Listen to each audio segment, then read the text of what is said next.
Being a Cougar, Dr. Phil, a lot of the other major shows around the country.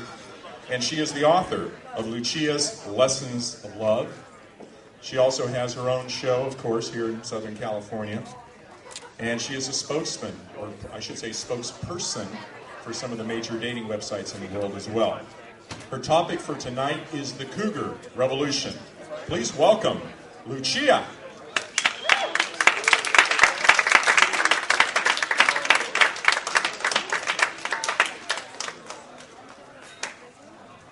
Thank you, Rich, for that introduction, and thank you so much for having me here as the keynote speaker. Welcome, everyone, ladies and gentlemen, Cougars and Cubs. I have to be honest with you, this is actually my first keynote address. Hopefully it won't be my last one. And I've actually not done much public speaking, although I know it's hard to tell. I've only spoken about 4 times, and I remember the first time, it was in grade school, in junior high, and the topic was a bit different back then.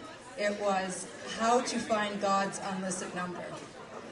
I was a little more religious back then. And of course the answer is prayer.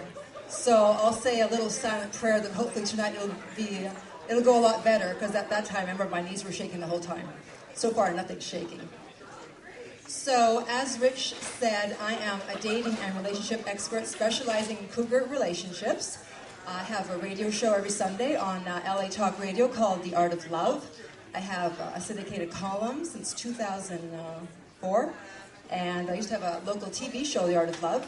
And of course, I have the book, Lucia's Lessons of Love. And I will be taking questions later on, so if you have them, hold them until the end, please. So how did I get here? How did I end up being a cougar expert? Well, I first heard the term cougar in 2005 when I went on the Tyra Banks show. And at first I thought, well, I don't know if I like that word. It sounds very predatory. As that's the reaction most women have when they first hear the term. I'm not sure what the reaction of the guys is when they hear the term. And so I decided, instead of looking at it from a negative point of view, why not look at the positive aspects of a cougar? And by the way, the people standing, there's lots of empty seats here, if you'd like to take a seat.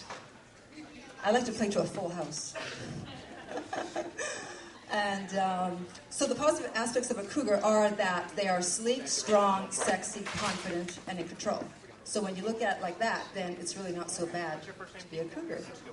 So I did Tyra back in 2005. Then that year I was also the Urban Cougar of the Month for December for the Urban Cougar website. And I did a small documentary for Current TV. Then all was quiet for about 2 years on the cougar front. And then in 2007, E! Entertainment called me, and I did the 25 Hottest Hollywood Cougar Tales. That's the celebrity cougars. I wasn't one of the 25 hottest, unfortunately. I did that. Then I did a class for the Learning Annex, how to date older women, how to date younger men. Believe it or not, you do need a class for that, as strange as it may seem. And then again, for a couple of years, all was quiet. And now this year it seems it's Cougar Mania, especially lately, thanks to Rich. With the Cougar Cruise, the Cougar Convention. I myself did a Cougar speed dating earlier this year. That's where KTLA popped in and gave me the title of Queen of the Cougar Jungle. And I always laugh when I hear the word cougar and jungle in the same sentence, because cougars actually live in the mountains. That's why. Although it's more prestigious, it sounds better. It's like, oh, well, I live in the jungle. I don't live in the mountains, I live in the jungle. If a cougar were to speak. And the Cougar Jungle. So there's, of course, Cougar Town, which had 11 million viewers its first night out. Who watches Cougar Town? One person? Great. How do they get... You're too busy. Yeah, you're too busy with the Cubs. How do they get 11 million viewers if one person in the audience watched the show? That must be a lie. Anyways, they were #1 in their time slot.